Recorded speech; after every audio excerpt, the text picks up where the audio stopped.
Land of Morning Calm Torn Apart, written by Anthony Bourdain. Korea, a peninsula jutting out from Asia, a land steeped in rich history and culture, a land of ancient history, breathtaking beauty, mountains, rivers, coastlines, each element telling a story of its own. A people known for their resilience, their spirit, their traditions, deeply rooted in their daily lives. Then came the war, 1950, brother against brother, North backed by communists, a conflict that would change everything. South backed by the West, allies from afar joining the fray, a brutal conflict that ravaged the land, millions dead, families torn apart, cities reduced to rubble. When the dust settled, a line was drawn, the 38th parallel, a boundary that would forever change the Korean landscape, a scar across the heart of Korea, a visible reminder of the conflict, dividing families, friends, a nation, loved ones separated by an invisible line. In the north, the Democratic People's Republic of Korea, a nation shrouded in mystery, ruled by Kim Il-sung, the great leader, his legacy a powerful force. In the south, the Republic of Korea, a nation striving for progress, a fledgling democracy struggling to rebuild, the spirit of its people unbroken. The war may be over, but the division remains, families still yearning for reunification, a Cold War relic frozen in time. The DMZ, a symbol of ongoing tension, two Koreas locked in a stalemate, a fragile peace maintained by vigilance, a constant reminder of the human cost of conflict, the sacrifices made etched in memory of the enduring legacy of division, a nation still healing from its wounds. Behind the bamboo curtain, a glimpse into North Korea. A land of mystery and intrigue where the outside world is kept at bay. North Korea, the hermit kingdom, a nation isolated from the global community, shrouded in an aura of secrecy. Shrouded in secrecy, cut off from the world, a place where the borders are heavily fortified and the flow of information is tightly controlled. A place where information is controlled, where dissent is silenced. The state dictates the narrative and the people have no choice but to listen. At the helm, Kim Jong-un, the enigmatic leader who commands absolute loyalty and fear. The third generation of the Kim dynasty, ruthless, unpredictable. A lineage that has ruled with an iron fist for decades. Maintaining an iron grip on power, propaganda is everywhere. From the streets to the airwaves, the message is clear. Loyalty to the regime is paramount. Giant statues of the Kims, murals of military might, symbols of a regime that demands reverence and obedience, citizens taught to revere their leaders, to obey without question. From a young age, they are indoctrinated to follow the regime's ideology. Life in North Korea is a struggle for many. Poverty is widespread, food is scarce, freedom is non-existent. Citizens are constantly monitored, their movements restricted, their thoughts controlled. The daily grind is a testament to their resilience. To speak out against the regime is unthinkable. Silence is the norm, and fear is ever present. Punishment is swift and brutal. The regime's enforcers ensure that dissent is crushed without mercy.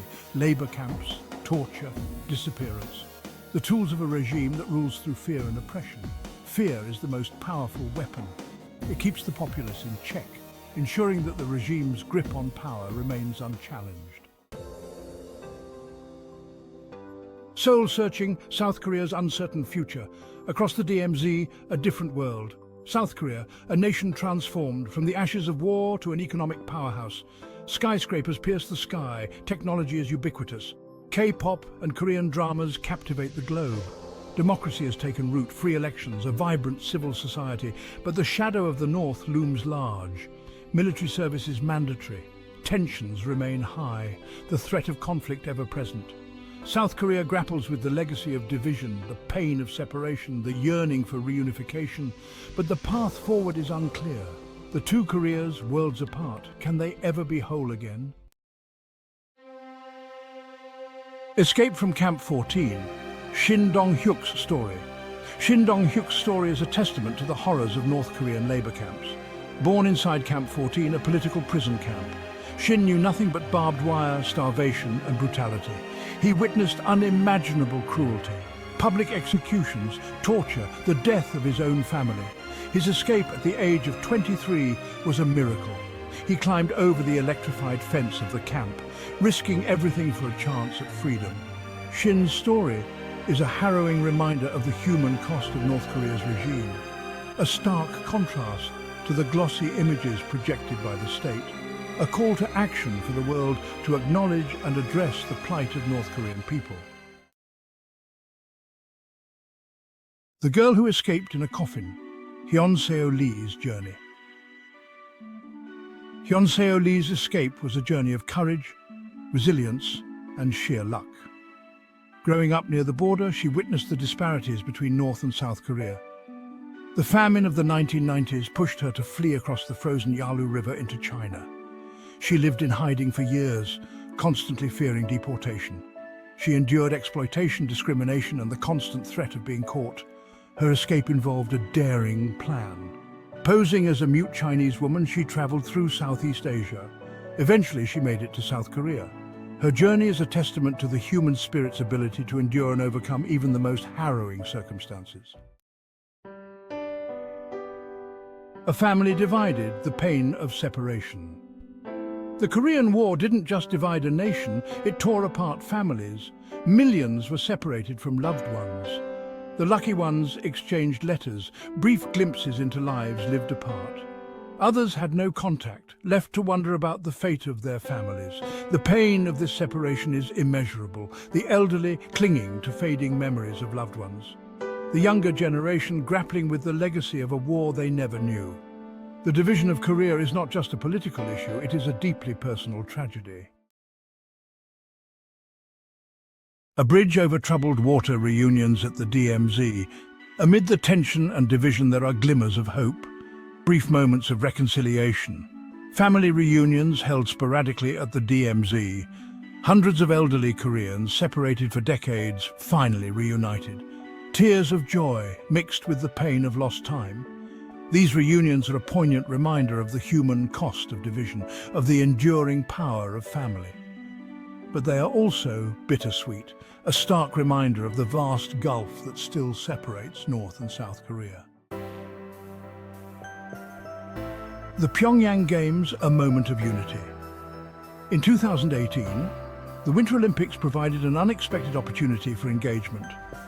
North Korea sent athletes to compete under a unified flag with South Korea. Kim Jong-un's sister, Kim Yo-jong, attended the Games, becoming the first member of the ruling family to visit the South. The world watched, cautiously optimistic. Was this a sign of thawing relations, a step towards peace, or a calculated move by North Korea to ease sanctions and gain international legitimacy? Kim Jong-un's gamble, nuclear brinkmanship, and diplomatic outreach. Kim Jong-un's reign has been marked by a contradictory approach. On one hand, he has accelerated North Korea's nuclear weapons program, conducting missile tests, raising tensions with the international community. On the other hand, he is engaged in diplomatic overtures, meeting with South Korean President Moon Jae-in and US President Donald Trump. These seemingly contradictory actions reflect Kim's strategic calculations. He seeks to secure his regime's survival while also seeking to lift sanctions and improve North Korea's economy. His actions have kept the world guessing, unsure of his true intentions. A fragile hope, the long road to reconciliation. The future of the Korean peninsula remains uncertain, shrouded in a complex web of historical grievances and geopolitical tensions. The division, a relic of the Cold War, persists, a stark reminder of a bygone era that continues to cast a long shadow over the present. The two Koreas, locked in a stalemate, face each other across the heavily fortified, demilitarized zone, a symbol of their enduring conflict. But amidst the tension, there are flickers of hope. Moments of connection, like candlelight vigils and family reunions, offer glimpses of what could be. The yearning for reunification, though distant, still burns bright in the hearts of many Koreans, both young and old, who dream of a united homeland. The path forward will be long and arduous, fraught with challenges and setbacks, but the journey is one that must be undertaken. It requires dialogue, trust-building, and a willingness to compromise from both sides, as well as sustained diplomatic efforts. The international community must play a constructive role, encouraging engagement, providing incentives for denuclearization, and supporting peace initiatives. Addressing North Korea's humanitarian challenges is crucial as it paves the way for a more stable and peaceful region. The Korean people, who have endured so much, deserve peace. They deserve to see their dreams of unity and prosperity realized. They deserve to live in a unified, prosperous and free Korea where opportunities abound and the scars of the past are healed. The journey may be long, but the dream of reunification lives on, fueled by the enduring spirit of the Korean people. A testament to the enduring hope for a better future where peace and unity prevail over division.